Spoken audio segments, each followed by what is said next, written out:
नमस्कार। बड़ी बहस में छत्तीसगढ़ में आपका स्वागत है। मैं हूं आपके साथ अनन्या बेदी। केंद्रीय गृह मंत्री अमित शाह के दौरे से पहले केंद्रीय स्वास्थ्य मंत्री जेपी नड्डा रायपुर पहुंचे और साइंस कॉलेज के ग्राउंड में जनादेश पर्व में कार्यक्रम में शामिल हुए।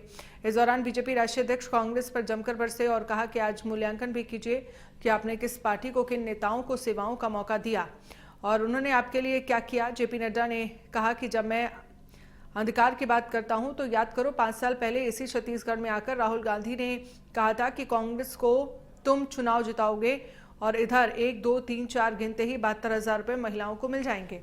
ये 5 साल अंधकार में गए। इस दौरान जेपी नड्डा ने कहा है कि बीजेपी रिपोर्ट कार्ड की जनक है। प्रधानमंत्री नरेंद्र मोदी के नेतृत्व में रिपोर्ट कार्ड की राजनीति हो रही है। कभी कांग्रेस पार्टी ने इस तरीके से या किसी भी पार्टी ने ये छाती ठोककर नहीं कहा कि साल भर हो गया है, चलो अब जनता को बताते हैं कि हमने क्या क्या किया है।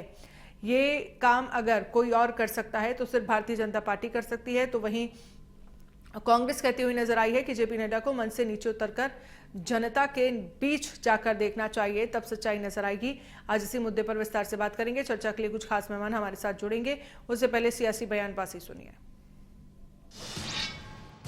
भारतीय जनता पार्टी की सरकार ने मोदी जी के आशीर्वाद से जो कहा था वो किया है, जो नहीं कहा था वो भी करके दिया है। इसके लिए मैं बधाई देना चाहता हूं।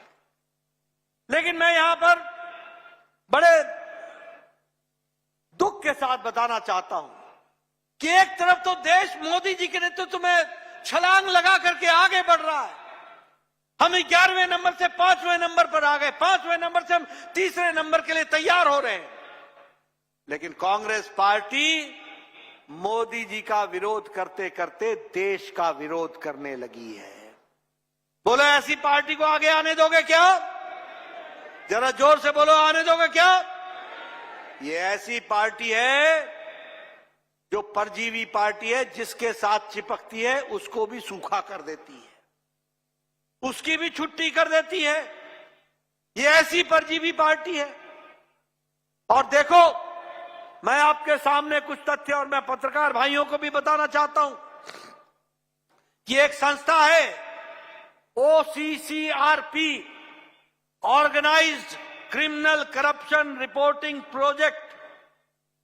यह संस्था रिपोर्टिंग करके, झूठ फैला करके देश में अस्थिरता लाने का काम करती है। छत्तीसगढ़ में कांग्रेस पार्टी के कुशासन रहित बोला, याद करना नहीं है लेकिन भूलना भी नहीं है। किस तरह से कांग्रेस पार्टी के सरकार भारी जनादेश लेहे के बाद भी जन घोषणा पत्र में 36 ठन वादा करे के बाद 1 ठन वादा 5 साल में पूरा नहीं करीस, बल्कि पूरे छत्तीसगढ़ ला अपराध के गढ़ बना दिन, भ्रष्टाचार के गढ़ बना दिन और भ्रष्टाचार के ऊपर भ्रष्टाचार करते करते पूरे देश में हमारे छत्तीसगढ़ के नाम ला बदनाम कर दिन। ऐसा पुराना कांग्रेस के सरकार और पीएससी जैसे जो पवित्र संस्था है, हमारे बेटा बेटी मन के भविष्य के ओला में भी कालिक पोते के काम पिछली कांग्रेस के सरकार करे रही। तोला हमला हमेशा याद रखना पड़ी। आज आप मालूम है कि 5 साल गरीब मन प्रधानमंत्री आवास से वंचित हो गए। 18 लाख लोग प्रधानमंत्री आवास से वंचित हो गए। एक जन के प्रधानमंत्री आवास नहीं बने और सिर्फ इसलिए नहीं बने कि ये आवास बनी तो भारतीय जनता पार्टी को नरेंद्र मोदी जी के नाम हो ही, और एक लिए गरीब मन के हक छीने के काम वो कांग्रेस पार्टी के सरकार करीस। भाजपा के नेताओं को तो फर्जी रिपोर्ट कार्ड बनाने में मास्टरी है। फर्जी आंकड़े देना, गुमराह करना और झूठ लिखना, इन्हें तो यही शिक्षा मिलती है। जेपी नड्डा जी को अगर यह गर्व लग रहा है कि उनकी सरकार का रिपोर्ट कार्ड जो भाजपा ने बनाया है वो बेहतर है और सरकार अच्छा काम कर रही है, तो उन्हें जनता के बीच जाना चाहिए, मंच से नीचे उतरना चाहिए, तब उन्हें पता चलेगा कि उनकी सरकार की सीआर कितनी खराब है। 1 साल में ही ये सरकार अलोकप्रिय हो चुकी है, चाहे किसान हो, युवा हो, व्यापारी हो, महिलाएं हो, छात्र हो या शासकीय नौकरी वाले कर्मचारी हो, इन्होंने 1 साल के भीतर इस सरकार के खिलाफ आंदोलन किया है। वादा खिलाफी सरकार पर आरोप लगे हैं और रिपोर्ट कार्ड देने वाली पार्टी बताती भाजपा खुद को। असल मायने में भाजपा फर्जी आंकड़े और गुमराह करने वाली बात बताती है और अपने सरकार की नाकामी को छिपाने के लिए ये फर्जी रिपोर्ट कार्ड बनाते हैं। अमरजीत छाबड़ा बीजेपी प्रवक्ता हमारे साथ जुड़ गए हैं, रुपेश दुबे कांग्रेस प्रवक्ता हमारे साथ जुड़ गए हैं। अमरजीत छाबड़ा जी, आप लोगों ने 1 साल का रिपोर्ट कार्ड पेश किया है, लेकिन कांग्रेस यहां पर कह रही है कि ये फर्जी रिपोर्ट कार्ड बनाते हैं, फर्जी आंकड़े बताना इनका काम है। किसानों को लेकर जो वादा किया गया था वो पूरा नहीं हुआ। सबसे ज्यादा फोकस वो धान खरीदी एमएसपी को लेकर कर रहे हैं। सर्वप्रथम आपके चैनल के माध्यम से प्रदेश की जनता को भारतीय जनता पार्टी की सरकार, विष्णुदेव साय जी की सरकार के 1 वर्ष पूर्ण होने पर बहुत बहुत बधाइयां देना चाहूंगा, जिन्होंने एक अच्छा जनादेश देकर भारतीय जनता पार्टी की सरकार लाने का काम किया।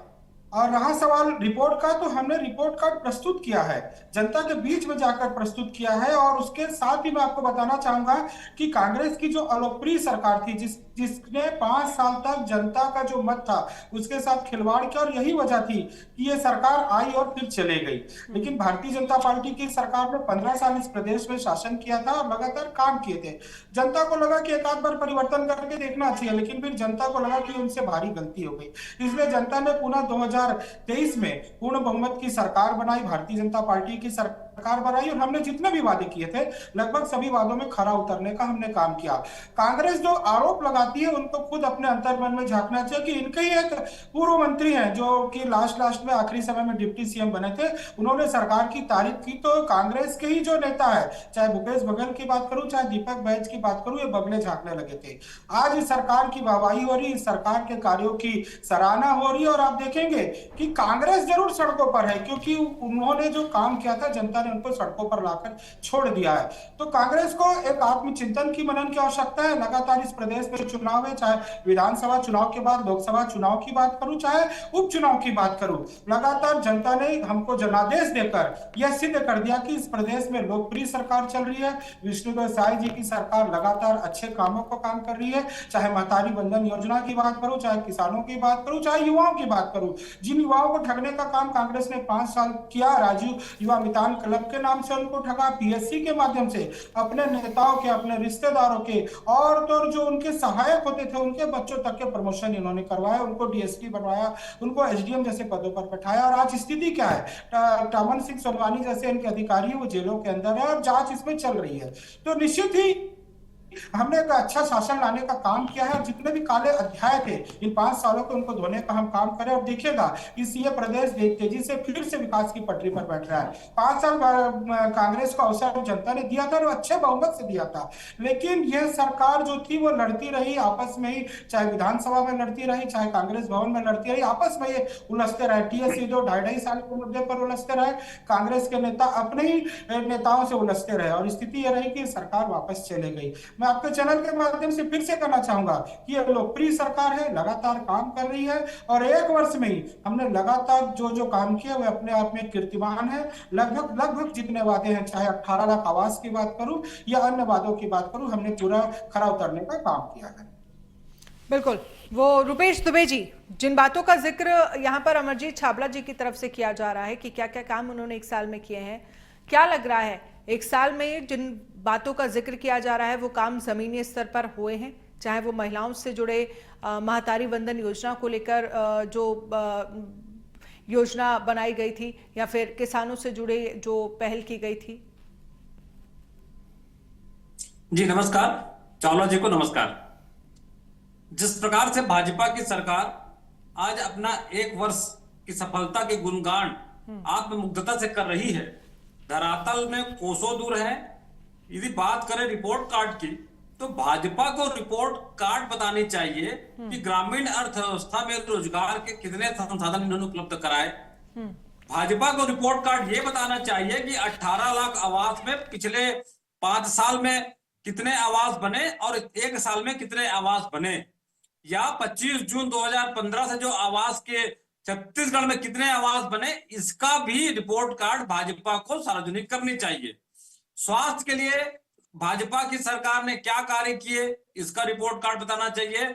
सबसे दुर्भाग्यजनक बात यह है कि प्रदेश में 78,000 शिक्षकों के पद रिक्त हैं।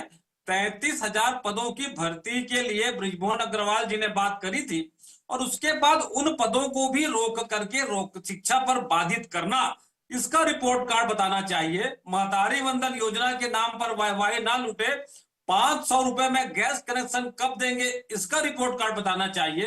किसानों को 3100 रुपया एक मुश्त और ग्राम पंचायत स्तर पर नगद काउंटर खोलने की, इनका रिपोर्ट कार्ड बताना चाहिए। जिस प्रकार से भाजपा सिर्फ थोथा जना बाजे गना की स्थिति में है, छत्तीसगढ़ की कानून व्यवस्था बद से बदहाल है, आपसी अधिकारियों के आपसी सामंजस्य नहीं है, कलेक्ट्रेट जल रहा है, गांव में एक सीमांकन का कार्रवाई कंप्लीट नहीं हो पाती, उसके कारण 2 लोगों की हत्या हो जाती है, इसका रिपोर्ट कार्ड बताना चाहिए।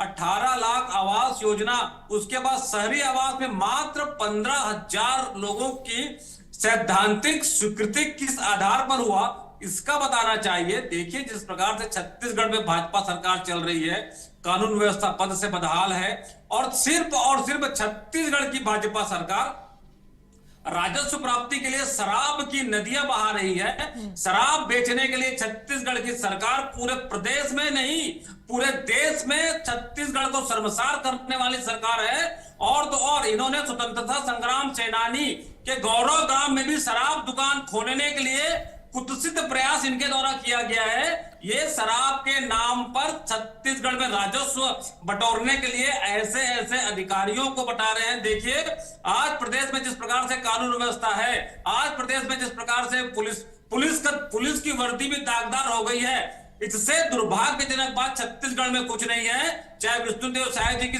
नेतृत्व हो, विजय शर्मा जी का नेतृत्व हो, अरुण साहू जी का नेतृत्व हो, दोनों उप मुख्यमंत्री के विधानसभा क्षेत्र में अपराध किस प्रकार से तांडव मचाया हुआ है।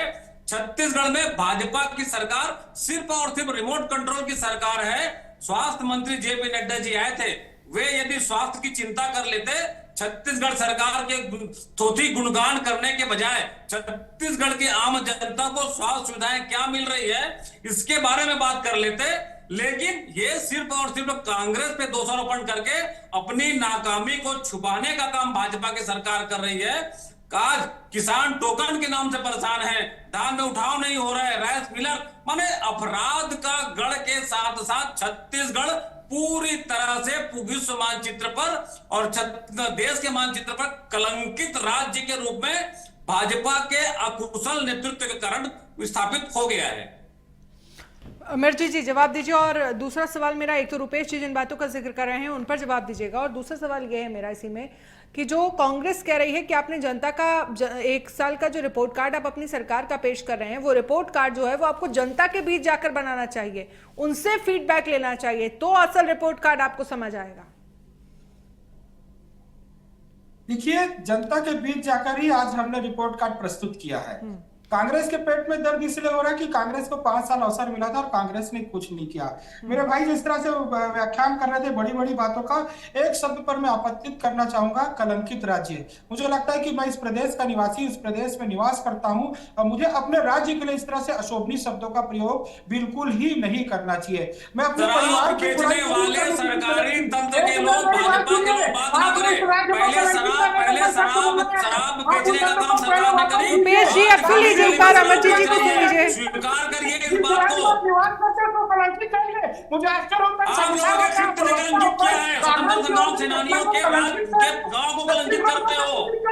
मैं इस तरह से आपको बोलने के लिए कलंकित कैसा शब्द उपयोग कर सकते हैं मेरे राज्य को? मैं शराब बेचना, शराब बताओ, शराब की सामाजिक बुराई में शराब को कलंकित करने का काम आप कर रहे हो। राज्य मेरा राज्य है, सिरमौर राज्य है, कलंकित राज्य नहीं है। बिल्कुल भी इस तरह के शब्दों का प्रयोग कभी भी किसी भी स्थिति में नहीं करना चाहिए, चाहे वो किसी भी राज्य का निवासी हो। मेरी आपसे विनम्र प्रार्थना है मेरे भाई कि कलंकित राज्य से शब्दों का प्रयोग मत कीजिए। रुपेश जी एक बार सुन लीजिए, एक एक करके आप लोग बात रखिए, सुनने की शक्ति नहीं है, एक एक करके आप बात रखिए। अमरजीत जी बोलिए। मेरा आग्रह है कि यदि मुझे अवसर दिया गया है तो मुझे अपनी बात कहने का अवसर दिया जाए। यदि इनको बोलना है तो मैं शांत हो जाता हूं। नहीं, एक एक करके बात रखिए। अमरजीत जी पहले आप बोलिए, उसके बाद रुपेश जी जवाब देंगे। एक एक करके, मैं तो अपना विषय है ना, आपने मुझे बोला बोलने के लिए, हाँ। तब मैं अपना विषय रख रहा हूँ। हाँ बोलिए। तो मुझे अवसर दीजिए पूरा बोलने का, एक एक करने का विषय नहीं है। बिल्कुल, उनको आखिर पूरी उनको कहिए कि अपॉर्चुनिटी थोड़ा है देर आपके शांत पास। रहे, मेरी बातों को गंभीरता से सुने, गौरव जी को। ठीक है, रहा सवाल आपने शराब को लेकर बड़ी बड़ी बातें की। मैं आपको याद दिलाना चाहूंगा, कोरोना काल में लोग दवाइयों से मर रहे थे, तब छत्तीसगढ़ में ऑनलाइन शराब की बिक्री किसने आरंभ की, जरा बता दीजिए मुझे। मैं कोई आरोप का दिन नहीं है आज ये। आज हमने रिपोर्ट कार्ड प्रस्तुत किया और रिपोर्ट कार्ड में हमने कांग्रेस के किसी भी विषय को उल्लेख नहीं किया। हमने जो जो किया उसका उल्लेख किया। कांग्रेस के पास बताने के लिए कुछ नहीं है। ये नरवा गरवा घुरवाबाड़ी बोलते थे, लेकिन जब चुनाव में आए तो उस विषय को उन्होंने घोषणा पत्र से हटा दिया। ये बात बड़ी बड़ी करते हैं। इन्होंने शराब के नाम से घर घर शराब, लोगों के फोन से शराब पहुंचाने का काम किया, वो भी उस समय जब लोगों को दवाइयों की आवश्यकता थी। तो ये किस तरह की बातें करते हैं। छत्तीसगढ़ को एक मॉडल के रूप में खराब करने का काम उस समय आप लोगों ने किया। लेकिन मैं फिर से कहता हूं कि ये छत्तीसगढ़ राज्य एक बहुत विकसित राज्य है, बहुत विकासशील राज्य है, तेजी से विकास की दिशा में बढ़ रहा है और मुझे इस राज्य पर गर्व है। आप भी इस राज्य में निवास करते हैं, आपको अपने राज्य पर गर्व होना चाहिए। हमने रिपोर्ट कार्ड जनता के बीच में प्रस्तुत किया, आज खुले कार्यक्रम में प्रस्तुत किया और एक एक बातों का उल्लेख किया है। हमारे राष्ट्रीय अध्यक्ष जी आए थे, उन्होंने सारे विषयों को रखा और सबसे बड़ी बात ये स्वास्थ्य की बात कर रहे थे। गौरव जी, मैं आपको बताना चाहूंगा कि आप ही के जो नेता है टीएस सिंहदेव जी, उन्होंने स्वास्थ्य के विषय को लेकर जो प्रशंसा की वो ज्यादा दिन पुरानी नहीं है। मुझे लगता है कि आपको स्मरण करना चाहिए और उनसे जाकर पूछना चाहिए टीएस सिंहदेव जी से कि आप किस तरह से भाजपा के कार्यकाल में स्वास्थ्य के विषय पर वाहवाही कर रहे हैं, उनकी तारीफ कर रहे हैं। यदि हमने काम किया है तो हमारी विपक्षी भी हमारी तारीफ कर रहे हैं। इस बात की मैं आपके चैनल से विषय रखना चाहूंगा। और मैंने कहा कि हम लगातार काम कर रहे हैं, हमारा एक ही साल पूरा हुआ। इन्होंने इतनी सारी बातों का उल्लेख किया, लेकिन हम हर विषय पर लगातार खरा उतरने का काम कर रहे हैं। हमने जो जो कहा, 72 लाख महतारी बंधन योजना की महिलाओं को हम सीधे लाभ दे रहे हैं और वो भी लाभ कैसा पहुंच रहा है, सीधे खाते में पहुंच रहा है। इसमें वो वाला विषय नहीं कि राजीव गांधी जी कहते थे कि 1 रुपए केंद्र से चलकर आता तो 15 पैसे राज्य तक पहुंचता है। हमने 1000 रुपए जो उनको खाते में सीधे, उनके खाते में सीधे 5 तारीख तक अंदर 5 महीने के शुरू के तिथियों में उनके खातों में आ जाते हैं। तो हमने जो वादा किया था हम पूरा कर रहे हैं। किसानों की बात कर रहे हैं, किसानों को लगातार हम जो जितने वादे किए थे उसको पूरा करने का काम किया। आज कांग्रेस सड़कों पर है, किसान सड़कों पर नहीं दिखेंगे आपको। यदि किसानों के साथ कोई विषय रहता तो किसान जरूर आंदोलित होते, लेकिन किसान खुशहाल है। किसान आज ही की अखबारों की सुर्खियां थी कि किसानों के खाते में पैसा जाने से मार्केट में तेजी आई है। किस तरह से उन्होंने ग्रोथ रिपोर्ट बताया कि किस तरह से गाड़ियों की बिक्री बढ़ रही, किस तरह से दूसरी चीजों की बिक्री बढ़ी है। तो उसका मूल कारण है कि किसानों के खाते में सीधे पैसे जा रहे हैं। आप लोगों ने तो किसानों को एक किस्त में नहीं 4-4 किस्तों में दिया। आप 3 महीने बाद इंदिरा गांधी जी के जन्मदिन का इंतजार करते थे, 3 महीने बाद राजीव गांधी जी के जन्मदिन का इंतजार करते थे और इसी तरह से गांधी परिवार के किसी नेता के जन्मदिन या पुण्यतिथि का इंतजार करते थे, फिर किसानों के खाते में पैसा डालते थे। लेकिन हमने जो वादा किया है सीधे एक मुश्त खाते में डालने का काम किया है और हमने युवाओं के साथ भी वही किया। ये राजीव युवा मितान के क्लब के नाम से इन्होंने जो बंदर बाट किया था उसमें कई सारे विषय सामने आने वाले हैं। शराब के नाम पर घोटाला के एक ही काउंटर में 2-2 काउंटर खोल दिए गए थे और इनके लोग ही, इनके नेता जेलों के अंदर है। आज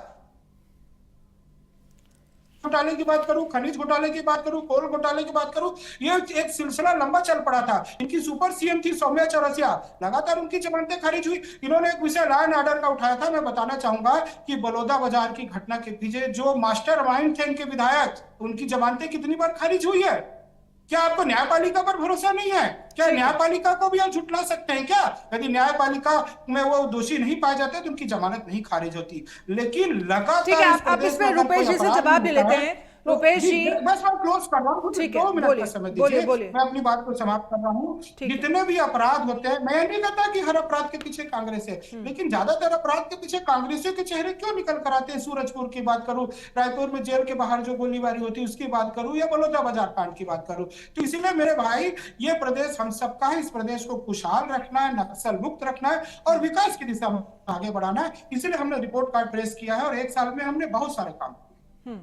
ठीक है, रुपेश जी जवाब दीजिए।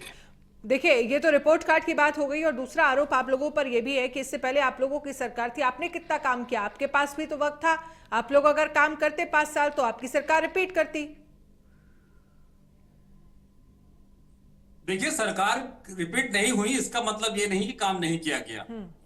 छत्तीसगढ़ में कांग्रेस सरकार की मजबूत कार्य योजना रही, ग्रामीण अर्थव्यवस्था मजबूत रहे। किसानों के लिए कांग्रेस ने जो कार्य किया वो आज पूरा देश देख रहा है। जिस प्रकार से कृषि का रकबा बढ़ा और भाजपा सरकार किसानों को 3100 रुपये और 21 क्विंटल धान खरीदने के लिए विवश हुई। भाजपा की तुगलकी सरकार 15 साल थी, 10 क्विंटल धान खरीदने की बात करती रही। कांग्रेस ने आंदोलन किया, विवशता से 15 क्विंटल धान भाजपा सरकार ने खरीदने का प्रारंभ किया था और उसके बाद कांग्रेस लगातार किसानों के लिए काम करी।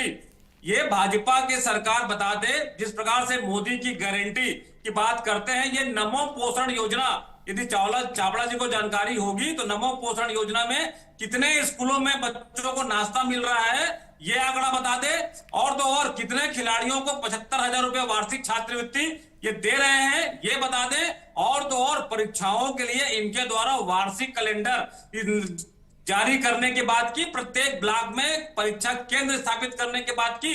ये बता दें किस प्रकार के काम करना चाह रहे हैं। देखिए, रही बात कलंकित करने की, छाबड़ा जी मैं तथ्यों पे बात करता हूं और मैं बता देना चाहता हूं, जिस प्रकार से डॉक्टर रमन सिंह जी ने अपने मुख्यमंत्रित्व काल में कहा था कि राजस्व की हानि हमें बर्दाश्त है लेकिन शराब की बिक्री नहीं करेंगे। आपकी शराब नीति रही है, आपकी शराब नीति है। छत्तीसगढ़ में भाजपा सरकार की एक भी शराब दुकान नहीं खोली जाएगी। डॉक्टर रमन सिंह के क्षेत्र में अवैध स्थानों में शराब दुकान खोला जा रहा है। स्वतंत्रता संग्राम सेनानी के गांव गौरव ग्राम में शराब दुकान खोलने का काम भाजपा की सरकार कर रही है। और तो और जिस प्रकार से आप बात कर रहे हैं ना राजीव युवा मितान क्लब के बारे में, राजीव युवा मितान क्लब की मंशा सही थी। यदि आप लोगों में यदि भ्रष्टाचार का वो अंग था तो आप बता दें कि कितने जांच कराई गई और क्या दोषारोपण हुआ और क्या तथ्यात्मक बातें सामने आई।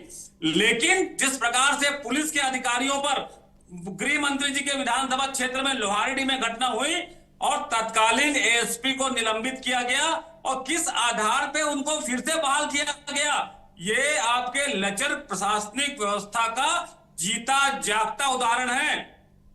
संतोष सिंह जी रायपुर एसपी निजात कार्यक्रम चलाते थे, लेकिन जब वो निजात कार्यक्रम चलाना प्रारंभ किए, जब भ्रष्टाचार फैल गया तो उनको नशा मुक्ति से हटा करके उनको पीएचक्यू में ये बिठाना, ये आपकी भाजपा सरकार है। सिर्फ और सिर्फ नशाखोरी कराना और राजधानी को फिर से दंगा धानी बनाना, ये भाजपा का चाल चरित्र चेहरा है। और छत्तीसगढ़ महतारी को तो आप लोग अस्मिता को पहचान नहीं सके थे, भगवान राम को नहीं पहचान सके थे और उस छत्तीसगढ़ महतारी को कांग्रेस ने चिन्हांकित किया, उनकी मूर्ति स्थापित कराई। और आप सिर्फ और सिर्फ शराब के लिए बात कर रहे हैं, शराब के लिए ऐप बना रहे हैं। स्कूलों की दुर्दशा हो गई है, स्कूल में शिक्षक नहीं है, शिक्षकों की भर्ती नहीं हो रही है, तमाम तरह की बातें हैं। और आज मुझे बता दीजिए कि कांग्रेस 25 जून 2015 से प्रधानमंत्री आवास योजना बने, 2011 की जनगणना में 18,58,580 इस पर जल्दी से जवाब दीजिए, वक्त की कमी है मेरे पास। कितने मकान बने? बोलिए। भाजपा सिर्फ चौथा चना बाजेगा ना, आंकड़ोंबाजी से काम कर रहे हैं, इस पे बात कीजिए। ठीक है, चलिए अब जल्दी से। रुपेश जी, प्रधानमंत्री आवास योजना से ही मैं आरंभ करूंगा। अब मैं फिर से पूरा टीएस का उल्लेख करूंगा, आपकी सरकार चल रही थी। टीएस यूदेजी की बात मत करिए।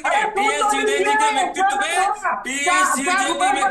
टीका टिप्पणी करने की न हैसियत आपकी न हैसियत मेरी है।